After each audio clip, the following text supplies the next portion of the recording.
चलिए तो देखिए, अब रानी पद्मावती पहुंच गई घोड़ा के पास, अपनी पगड़ी उतार के रख दी। इतने में घोड़ा रोने लगा और घोड़ा ने रानी से कहा, रानी ने पूरी स्थिति बताई। घोड़ा ने रानी से वहीं पर वचन दिया कि जब तक घोड़ा के शरीर में प्राण है, सिर भले कट जाए लेकिन धड़ तब तक लड़ता रहेगा जब तक राजा रतन सिंह महल नहीं पहुंच जाए।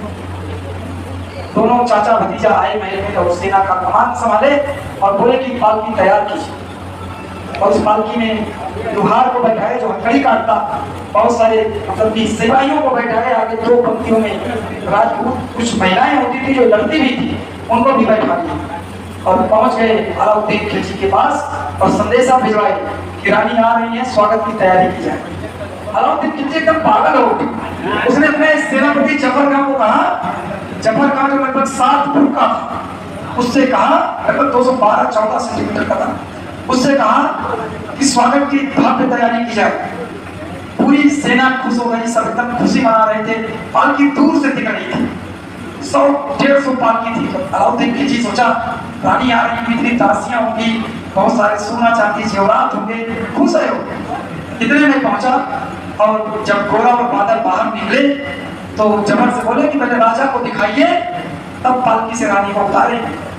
अलाउद्दीन खिलजी से बोले कि ये कह रहे हैं राजा को दिखाइए। अलाउद्दीन ने कहा तुरंत दिखाइए रतन सिंह को।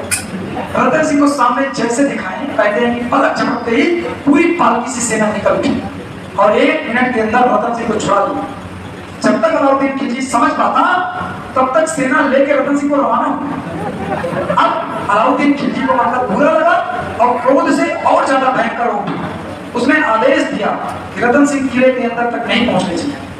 पूरी सेना युद्ध करने लगी और युद्ध के दौरान घोड़ा का सिर पीछे से एक सेनापति ने उसको काट दिया। ऐसा कहते हैं कि घोड़ा का सिर कटा नहीं, घोड़ा घूम कर जब मारा तो उनके सेनापति को 20 से 2 भाग से काट दिया। जैसे अपने की मृत्यु हो गई, इतने में बादल को एक खबर पहुंची कि घोड़ा की मृत्यु हो गई। बादल नाम बहुत कम लोगों का है, ज्यादातर बादल नाम घोड़े का लोग रखते हैं, कुत्ते का, जिसके अंदर गति होती है और बादल कहर बन के बरपा।